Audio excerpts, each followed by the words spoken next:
தேர்தலுக்கு பிந்தைய கருத்து கணிப்புகள். முந்தைய கருத்து கணிப்புகள் வேற, தேர்தலுக்கு பிந்தைய கருத்து கணிப்புகள். இப்ப இதுல வந்து பல அமைப்புகள், பல நிறுவனங்கள் சொல்லியிருக்கு. அதுல பெரும்பாலும் ஒரு 3, 4 இது டிஎம்கே தான் வரும் அப்படின்னு சொல்லுது. 2 எண்ணம் ஏடிஎம்கே வரும் அப்படின்னு சொல்றாங்க. அப்புறம் விஜய்க்கு ஏதோ 18, 20 இப்படிதான் கிடைக்கும் அப்படின்னு சொல்றாங்க. நாத்தாக்காவுக்கு ஒண்ணுமே இருக்காது அப்படிங்கிற மாரி சொல்றாங்க.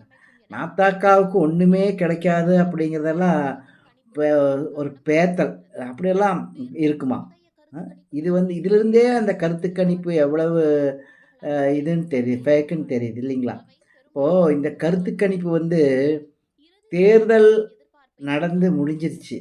வாக்கு எண்ணி முடிச்சாச்சு. நாளைக்கு ரிசல்ட் வரப்போகுது. 4ஆம் தேதி ரிசல்ட் வரப்போகுது.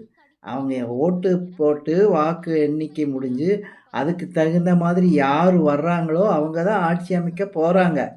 அந்த கட்சி தான் ஆட்சி அமைக்க போகுது. அவங்க தான் முதல்வராக போறாங்க. இதுல இந்த கருத்து கணிப்புனால என்ன பிரயோஜனம்?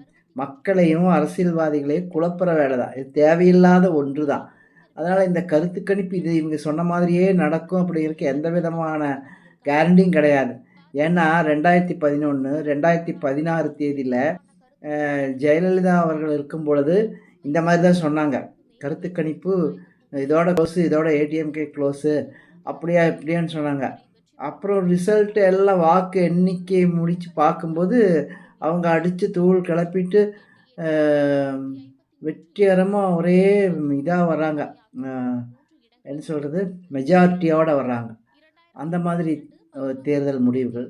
ஸோ தேர்தல் கணிப்புகள் அப்படிங்கிறது மக்களையும் அரசியல்வாதிகளையும் குழப்பறதுக்கான ஒரு அமைப்பு. இதை சில பேர் சொல்கிறாங்க, காசு கொடுத்து இந்த மாதிரிலாம் சொல்கிறாங்க அப்படின்னு சொல்கிறாங்க. அது எப்படி தெரியல, ஒருவேளை அப்படி கூட இருக்கலாம். அதனால் நான் ஏற்கனவே சொல்லிக்கிறேன், என்னுடைய உள்ளுணர்வு சொல்கிறத வச்சு பார்த்தா திரு எடப்பாடி பழனிசாமி அவர்கள்தான் முதல்வராகக்கூடிய வாய்ப்பும், ஏடிஎம்கே தான் ஜெயிக்கக்கூடிய வாய்ப்பும், வெற்றி பெறக்கூடிய வாய்ப்பும் இருக்கிறது அப்படின்னு நான் ஏற்கனவே சொல்லிக்கிறேன். அதனால் இந்த கருத்து கணிப்புகள் தேவையில்லாத ஒன்றுங்க. ஏன்னா மக்கள் வாக்களிச்சாச்சு, முடிவு தெரிய போகுது. இதில் எதுக்கு போய் இந்த தேவையில்லாத இந்த கருத்து கணிப்புனால எந்த குழப்பமும் வேண்டியதே கிடையாது. என்ன வருதோ அது வரட்டும், மக்கள் ஏற்றுக்கணும். அரசியல் தலைவர்களும் அதை அப்படியே ஏற்றுக்கணும். மக்கள் தீர்ப்பே மகேசன் தீர்ப்பு அப்படின்னு சொல்லிட்டு